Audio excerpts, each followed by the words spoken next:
Assalamualaikum warahmatullahi wabarakatuh. Kami dari kelompok 3 mata kuliah pemrograman akuntansi 2 akan mempresentasikan hasil observasi kami pada toko tani mandiri yang beralamat di Jalan Pusat Pelayanan Publik Kantor Kelurahan atau Puskesmas Katulampa, RT 3 RW 1, Kecamatan Bogor Timur, Kota Bogor, dengan judul Perencanaan Sistem Informasi Penjualan Sembako Secara Tunai. Berikut ada nama-nama anggota kelompok 3. Yang pertama, Almira Nur Amanda. Yang kedua, saya sendiri, Dian Indriawati. Yang ketiga, Dian Rahmawati. Latar belakang. Proses penjualan yang diterapkan pada toko tani mandiri masih menggunakan sistem manual. Misalnya, bagian penjualan harus mencari arsip di rak atau lemari untuk membuat faktur penjualan. Bagian akuntansi juga harus mengumpulkan faktur-faktur dan dicatat secara manual. Hal ini dinilai kurang efektif dan efisien, serta beresiko terjadi human error.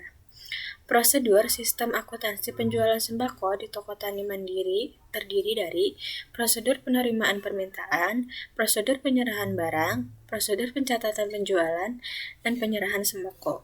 Dokumen yang digunakan yaitu nota penjualan, catatan yang digunakan yaitu buku arsip penjualan. Untuk itu kami tertarik membahas masalah yang terjadi dalam proses penjualan di toko tani mandiri untuk dibuatkan program agar memudahkan sistem penjualan di toko tani mandiri. Lalu untuk ruang lingkup, dalam pembuatan tugas makalah kuliah program akuntansi 2 ini, ruang lingkup masalah yang akan kami bahas adalah mengenai sistem penjualan tunai pada toko tani mandiri, yaitu mulai dari prosedur transaksi pemesanan, prosedur pembayaran, prosedur pencatatan, sampai dengan pembuatan laporan penjualan yang akan diserahkan kepada pemilik perusahaan dalam periode tertentu. Selanjutnya ada konsep dasar sistem. Yang pertama ada pengertian sistem. Sistem yaitu suatu rangkaian yang terdiri dari 2 atau lebih komponen yang saling berhubungan dan saling berinteraksi satu sama lain untuk mencapai tujuan. Selanjutnya di sini ada karakteristik sistem. Yang pertama ada komponen sistem. Sejumlah komponen yang saling berinteraksi dan bekerja sama untuk membentuk satu kesatuan. Yang kedua ada batasan sistem. Daerah yang membatasi antara suatu sistem dengan sistem lainnya. Yang ketiga ada lingkungan luar sistem. Sistem yang berada di luar batasan dan mempengaruhi sistem tersebut. Yang keempat ada penghubung sistem. Diperlukan untuk mengalirkan sumber daya dari subsistem dan subsistem lainnya. Yang kelima ada masukan sistem. Energi yang dimasukkan ke dalam sistem dapat berupa perawatan dan masukan sinyal. Selanjutnya yang ketujuh ada keluaran sistem, yaitu energi yang telah diolah dan diklasifikasi menjadi keluaran yang berguna. Selanjutnya ada pengolah sistem, yaitu untuk mengolah masukan menjadi keluaran. Yang ke-9 ada sasaran sistem, yaitu tujuan untuk menentukan input yang dibutuhkan oleh sistem dan keluaran yang dihasilkan. Selanjutnya ada klasifikasi sistem. Yang pertama ada sistem abstrak, yaitu sistem yang berupa pemikiran yang tidak nampak secara fisik. Yang kedua ada sistem fisik, yaitu sistem yang ada secara fisik. Yang ketiga ada sistem alamiah, yaitu sistem yang terjadi melalui proses alam, tidak dibuat oleh manusia. Yang keempat ada sistem manusia, sistem yang melibatkan interaksi antara manusia dengan mesin. Yang kelima ada sistem tertentu, yaitu sistem yang beroperasi dengan tingkah laku yang sudah dapat diprediksi. Yang keenam ada sistem tak tentu, yaitu sistem yang kondisi masa depannya tidak terprediksi. Yang ketujuh ada sistem terbuka, yaitu sistem yang berhubungan dan dipengaruhi oleh lingkungan luarnya. Yang kedelapan ada sistem tertutup, sistem yang tidak berhubungan dan tidak dipengaruhi oleh lingkungan luarnya. Sekian dari saya. Selanjutnya akan dijelaskan oleh teman saya yang selanjutnya. Sekian, terima kasih. Materi selanjutnya adalah konsep dasar program. Pengertian program. Program merupakan sederetan instruksi atau statement dalam bahasa yang dimengerti oleh komputer yang bersangkutan. Kemudian ada pengertian pemrograman. Pemrograman adalah suatu rangkaian instruksi dalam bahasa komputer yang disusun secara logis dan sistematis. Pengertian dari bahasa pemrograman adalah bahasa komputer yang digunakan dalam menulis program. Selanjutnya ada struktur program. Sequence yaitu struktur yang digunakan untuk mengerjakan jenis program yang pernyataannya berurutan. Ada juga selection yaitu struktur yang digunakan pada program yang memerlukan proses pengujian untuk mengambil suatu keputusan. Ada juga repetition yaitu struktur yang melakukan pengulangan beberapa kali terhadap satu baris program. Selanjutnya ada tahap pembuatan program. Mendefinisikan masalah, yang pertama, yang kedua memilih bahasa pemrograman, yang ketiga merancang program, yang keempat membuat kode program, yang kelima pengetesan masalah program, yang keenam membuat dokumentasi program. Selanjutnya ada pengertian dari MySQL, yaitu sebuah perangkat lunak sistem manajemen bisnis data SQL. Selanjutnya, diagram UML. Yang pertama ada use case diagram. Digunakan untuk mengetahui fungsi apa saja yang ada di dalam sistem informasi dan siapa saja yang berhak menggunakan fungsi-fungsi tersebut. Selanjutnya ada activity diagram.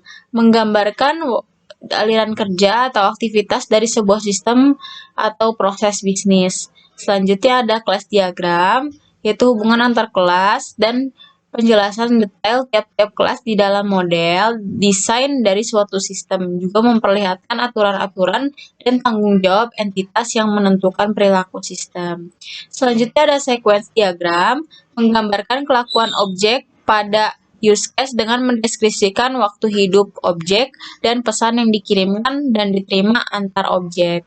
Selanjutnya ada deployment diagram, digunakan untuk menggambarkan detail bagaimana komponen disusun di infrastruktur sistem. Selanjutnya, ada proses bisnis sistem berjalan. Konsumen melakukan pembelian barang secara langsung ke toko. Konsumen dapat bebas memilih barang sendiri dibantu oleh staf kasir. Selanjutnya, staf kasir akan melakukan pemeriksaan stok barang yang dipesan oleh konsumen. Jika barang yang dipesan tersedia, maka staf kasir akan langsung membuat nota. Tetapi jika barang habis, maka staf kasir akan memberikan informasi kepada konsumen dan menanyakan apakah ini ingin memesan barang yang lain atau tidak. Setelah itu, jika konsumen ingin membeli barang tersebut, staf kasir akan membuat 2 lembar nota yang terdiri dari nota kontan asli dan nota kontan kopi. Nota kontan asli akan diserahkan kepada konsumen sebagai bukti pembelian, sedangkan nota kontan kopi akan disimpan untuk bukti penjualan toko tani mandiri. Setelah itu, konsumen melakukan pembayaran, lalu staf kasir menerima pembayaran. Staf kasir membuat laporan jurnal dan laporan stok barang. Setelah itu, staf kasir menyerahkan laporan-laporan tersebut kepada pemilik. Lalu pemilik menerima laporan serta memeriksa laporan tersebut. Jika laporan jurnal dan stok barang tidak sesuai, maka pemilik akan mengembalikan laporan tersebut kepada staf kasir. Lalu staf kasir akan merevisi laporan tersebut dan menyerahkan kembali pada pemilik. Dan apabila laporan jurnal dan stok sudah sesuai, maka pemilik menyimpan laporan-laporan tersebut. Nama saya Dian Rahmawati, saya dari kelompok 3. Di sini saya akan membacakan spesifikasi file yang ada di dalam program kami. Yang pertama, file master yaitu sembako. Nama filenya sembako. Fungsinya untuk menyimpan data sembako dan mengetahui stok sembako. Akronimnya sembako.myd. Tipe filenya yaitu master. Media filenya hard disk. Organisasi filenya indeks sekuensial. Akses filenya random. Panjang recordnya 15 karakter, kunci filenya ID, dan softwarenya MySQL. Di sini, akronimnya menggunakan .myd dikarenakan softwarenya adalah MySQL. Selanjutnya adalah file transaksi, yaitu pesanan. Nama filenya pesanan, fungsinya untuk menyimpan data pesanan pelanggan. Akronimnya pesanan.myd. Tipe filenya transaksi, media filenya hard disk, organisasi filenya indeks sekuensial, akses filenya random. Panjang recordnya 16 karakter. Kunci filenya nomor pesanan dan softwarenya MySQL. Di sini akronimnya menggunakan .myd juga dikarenakan softwarenya menggunakan MySQL. Kembali lagi dengan saya Dian Indriawati. Di sini saya akan menjelaskan activity diagram yang diusulkan. Yang pertama, sini ada 3 swim lane, yaitu pelanggan, staf kasir, dan pemilik. Dimulai dari pelanggan melakukan pemesanan, lalu staf kasir akan menerima pemesanan, lalu akan melakukan pemeriksaan stok barang, apakah ada atau tidak. Jika tidak, akan memberikan informasi kepada pelanggan. Pelanggan akan menerima informasi dan memilih apakah ingin pesan ulang atau tidak. Jika iya, maka melakukan pemesanan kembali. Jika tidak, maka selesai. Jika barang ada, maka staf kasir akan membuat 2 lembar nota, yaitu nota kontan asli dan nota kontan kopi. Lalu akan menyerahkan barang dan menyerahkan nota kontan asli kepada pelanggan. Pelanggan akan menerima dan melakukan pembayaran. Staf kasir akan menerima pembayaran, lalu akan menyimpan nota kontan kopi dan membuat laporan jurnal, lalu menyerahkan laporan jurnal kepada pemilik. Pemilik menerima laporan jurnal dan akan memeriksa laporan jurnal apakah sesuai atau tidak. Jika tidak, maka memberikan laporan jurnal kembali kepada staf kasir. Staf kasir akan menerima dan memperbaiki laporan jurnal. Jika sesuai, maka menyimpan laporan jurnal dan aktivitinya selesai. Selanjutnya di sini ada activity diagram login. Dimulai dari admin atau user melakukan klik login, lalu memasukkan email dan password. Lalu sistem akan mengecek email dan password apakah valid atau tidak. Jika tidak, akan menampilkan invalid email atau password, lalu akan mengulang lagi mengisi email dan password. Jika valid, maka masuk ke menu utama, lalu selesai. Selanjutnya ada activity diagram menu master. Dimulai dari admin atau user, klik data master, lalu sistem akan menampilkan data master. Terdiri dari data user, data sembako, data akun, dan setting akun. Semua ini akan ada di menu utama. Lalu selesai. Sekian dari saya. Aktivitas selanjutnya akan dijelaskan oleh teman saya selanjutnya. Sekian, terima kasih. Selanjutnya ada activity diagram menu transaksi. Admin atau user memulai dengan mengklik data transaksi, kemudian sistem akan memproses dengan menampilkan data transaksi, kemudian akan muncul 2 menu, yaitu menu pesanan dengan menu penjualan. Kemudian di dalam menu itu terdapat menu utama. Selanjutnya ada activity diagram user. Admin atau user memulai dengan mengklik data master. Kemudian di dalam sistem akan menampilkan from data master, kemudian memberikan pilihan, kemudian menentukan pilihan, memilih tambah, atau memilih edit, atau memilih hapus. Jika admin atau user memilih tambah, maka akan terjadi input data user. Akan muncul pula data disimpan. Apabila iya, simpan, maka sistem akan memproses penyimpanan, dan apabila tidak, akan terjadi proses pembatalan di dalam sistem. Selanjutnya, apabila admin atau user memilih edit, maka akan terjadi edit data user. Sistem akan memproses edit data user.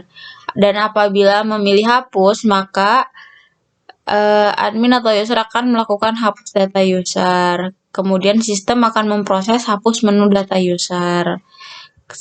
Selanjutnya akan kembali kepada from data admin atau user. Kemudian ada activity diagram sembako.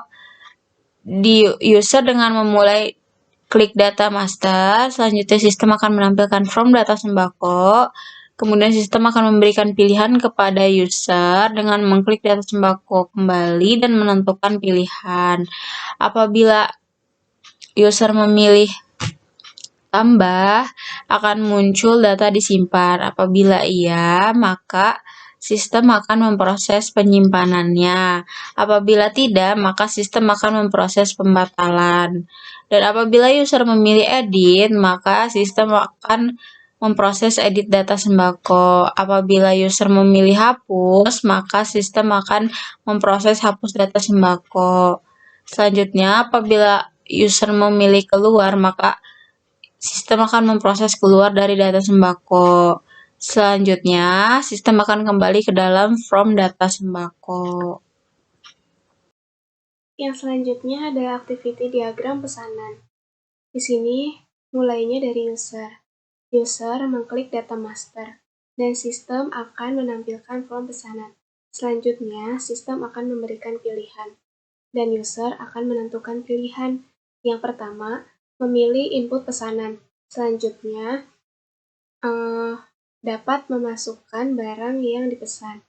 Setelah dimasukkan, akan ada pilihan di bagian tambah barang, simpan atau batal. Jika simpan, maka sistem akan memproses simpanan tersebut. Jika tidak atau batal, sistem akan membatalkan proses tersebut dan akan kembali ke form penjualan. Selanjutnya, user akan memilih simpan pesanan, dan pesanan yang sudah diinput akan disimpan. Selanjutnya, sistem akan memproses simpan pesanan tersebut. Dan yang terakhir adalah memilih hapus. Melakukan hapus data pesanan, dan sistem akan memproses hapus menu data pesanan dan kembali ke form penjualan. Selanjutnya, activity diagram penjualan. Ini dimulai dari user, yaitu user mengklik penjualan, dan sistem akan menampilkan form penjualan. Setelah itu, sistem akan memberikan pilihan dan user akan menentukan pilihan. Yang pertama, memilih lihat, yaitu user dapat melihat barang pesanan. Nah, di sini akan ada pilihan pada saat simpan penjualan, simpan atau batal. Jika simpan, sistem akan memproses simpanan tersebut. Jika batal, sistem akan membatalkan proses tersebut dan akan kembali ke form penjualan. Selanjutnya, user memilih cetak. Setelah user memilih cetak, yang terjadi adalah user akan melakukan cetak sebagai bukti. Setelah itu, sistem akan memproses cetak bukti penjualan. Yang terakhir, jika user memilih hapus, maka user akan melakukan hapus data penjualan. Dan sistem akan memproses hapus menu data penjualan. Setelah itu, semuanya akan kembali ke form penjualan. Yang terakhir adalah activity diagram laporan. Dimulai dari admin atau user. Mereka melakukan klik menu laporan. Setelah itu, sistem akan menampilkan menu laporan. Dan admin atau user akan memilih tanggal dan bulan. Selanjutnya, sistem akan memberikan pilihan, yaitu cetak. Jika user memilih ya, sistem akan menampilkan laporan sesuai tanggal dan bulan yang dipilih. Jika tidak, sistem akan kembali ke menu utama. Selanjutnya ada analisa kebutuhan. Analisa kebutuhan fungsional. Berikut ini spesifikasi kebutuhan dari sistem e-commerce yang terdapat di toko tani mandiri. Yang ke-1 ada user. User melakukan login. User mengakses data user. User mengelola data sembako. User mengelola data akun. User mengelola setting akun. User mengelola transaksi pemesanan, user mengelola transaksi pembayaran, dan selanjutnya user mengelola jurnal. Yang kedua, ada administrasi. Yang pertama, admin melakukan login. Admin mengelola data user, admin mengakses data sembako, admin mengakses data akun, admin mengakses setting akun, dan yang terakhir, admin mengakses jurnal. Kembali lagi dengan saya Dian Indriawati. Di sini saya akan menjelaskan use case diagram. Yang pertama di sini ada dua aktor, yaitu admin dan user.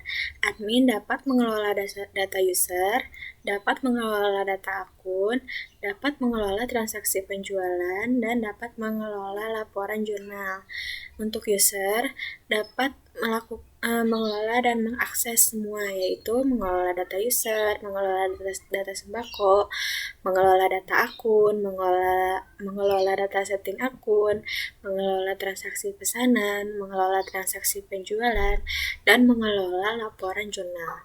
Semua harus dilakukan login terlebih dahulu. Selanjutnya ada ERD, Entity Relationship Diagram. Yang pertama di sini ada pesanan melibatkan detail pesanan. Detail pesanan dilibatkan oleh pesanan. Detail pesanan melibatkan banyak sembako. Sembako dilibatkan oleh banyak detail pesanan. Penjualan melibatkan detail penjualan. Detail penjualan dilibatkan oleh penjualan. Detail penjualan melibatkan banyak sembako. Sembako dilibatkan oleh banyak detail penjualan. Jurnal melibatkan akun, dan akun dilibatkan jurnal. Akun melibatkan setting, dan setting dilibatkan akun. Semua akan diakses oleh admin dan user. Sekian penjelasan dari saya. Penjelasan selanjutnya akan dijelaskan oleh teman saya selanjutnya. Sekian, terima kasih. Selanjutnya ada LRS, ada tabel admin dengan ID sebagai primary key, ada tabel akun dengan nomor akun sebagai primary key, ada setting dengan ID setting sebagai primary key, ada sembako dengan KD sembako sebagai primary key, ada nomor pesan dengan ada tabel pesanan dengan nomor pesan primary key, ada tabel penjualan dengan nomor jual sebagai primary key, ada juga tabel jurnal dengan nomor jurnal sebagai primary key. Di sini tabel akun berhubungan dengan tabel setting, kemudian tabel akun juga berhubungan dengan tabel jurnal. Tabel sembako juga berhubungan dengan tabel detail pesanan dan juga detail penjualan. Tabel pesanan di sini berhubungan dengan tabel detail pesanan, kemudian tabel penjualan berhubungan dengan tabel detail penjualan. Selanjutnya ada kelas diagram. Di sini ada tabel detail penjualan dengan field dan tipe datanya masing-masing. Begitu juga ada tabel sembako, tabel detail pesanan, tabel penjualan, tabel admin, tabel pesanan, tabel setting, tabel akun, dan tabel jurnal. Selanjutnya adalah sequence diagram. Nah, di sini yang pertama adalah sequence diagram login. Di sini dimulai dari user, yaitu isi username dan password, dan akan ke dalam form login untuk mengisi username dan password. Selanjutnya akan ke kontrol login untuk data user, dan data user ini akan memvalidasi login tersebut. Jika username dan password salah, maka akan tampil pesan username dan password salah. Dan selanjutnya akan kembali ke menu utama dan menampilkan menu utama. Selanjutnya adalah sequence diagram transaksi. Ini ada pelanggan dan user. Yang pertama adalah memesan barang, setelah itu masuk ke menu utama. Dan selanjutnya masuk ke form transaksi, pilih form transaksi. Dan data transaksi yaitu input data transaksi. Nah, di sini pada bagian cek barang, kita mengecek barangnya apakah ada atau tidak. Jika barang tidak ada, maka input data transaksi dan jumlahnya kembali. Setelah itu, klik simpan untuk menyimpan data transaksi, dan klik cetak untuk mencetak data transaksi tersebut menjadi struk transaksi. Setelah mencetak dan menjadi struk transaksi, maka pelanggan melakukan pembayaran. Dan setelah melakukan pembayaran, pelanggan akan menerima struk transaksi dan barang pesanan tersebut. Setelah itu, akan kembali kepada menu utama. Selanjutnya adalah deployment diagram. Di sini ada diagramnya. Ini ada web aplikasi penjualan yang terhubung dengan service web. Dan Web aplikasi penjualan ini juga terhubung dengan database yang menggunakan SQL. Jadi database-nya SQL.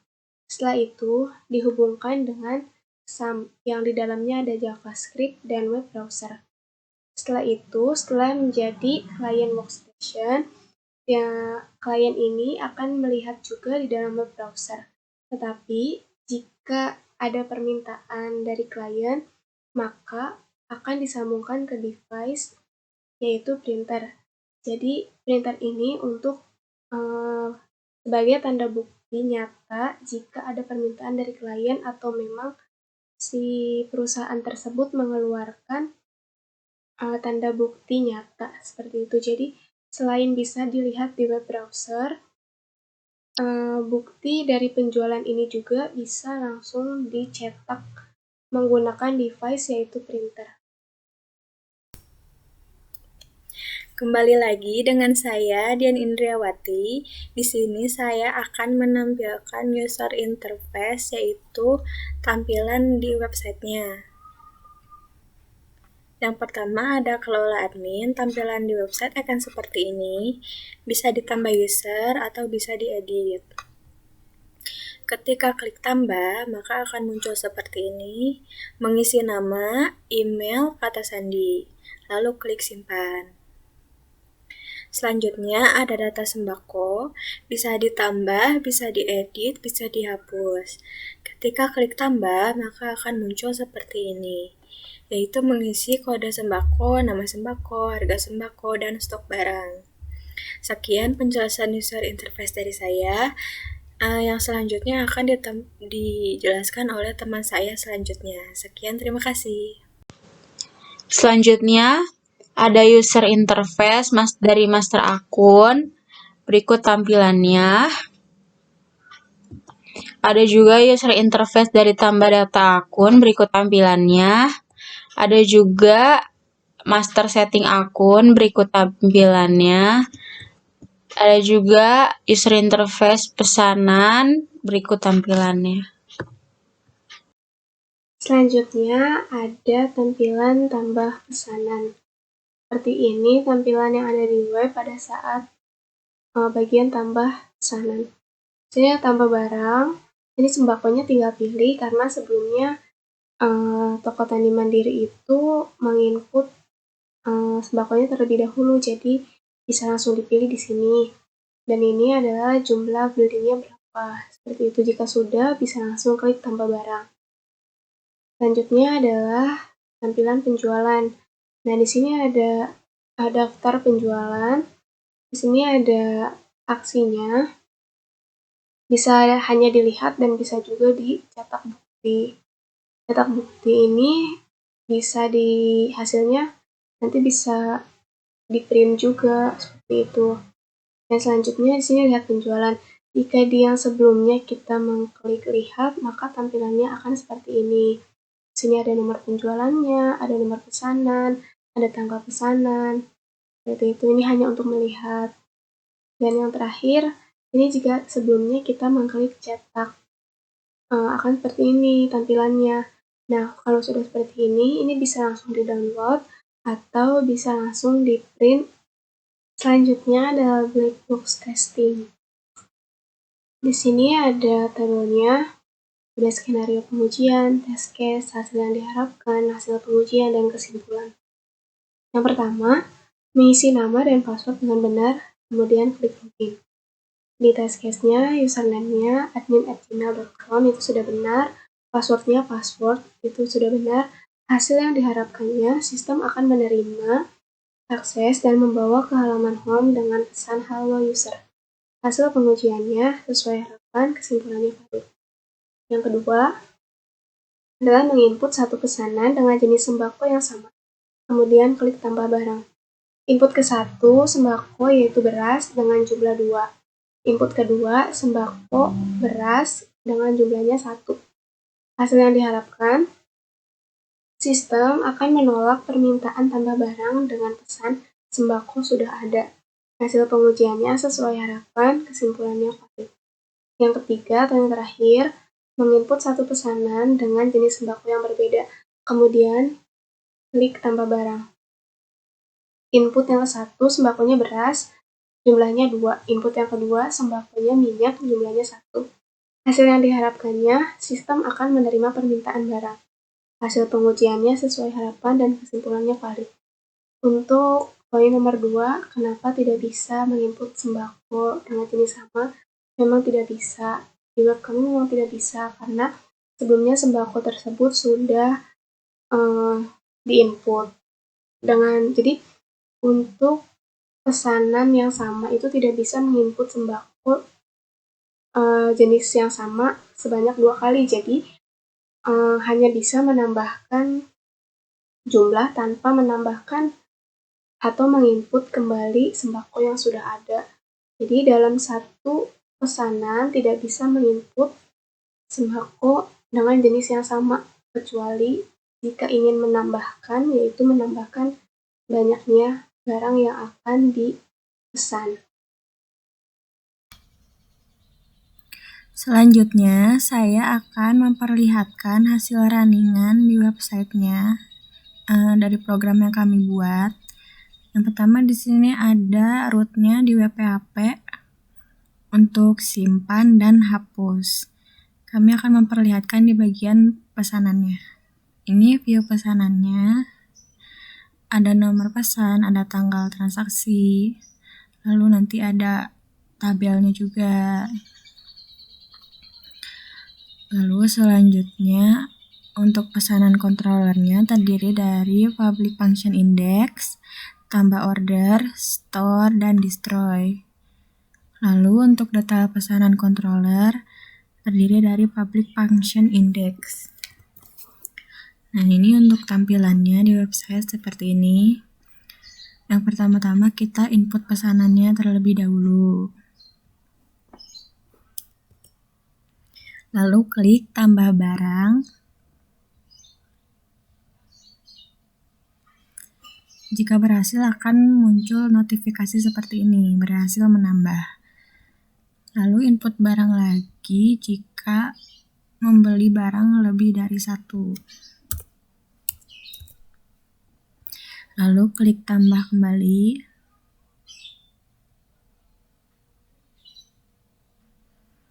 Berhasil.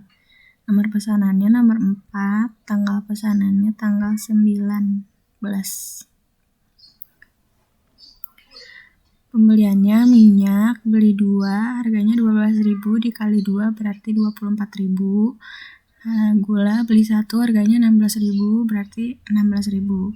Totalnya jadi 40.000. Simpan pesanan.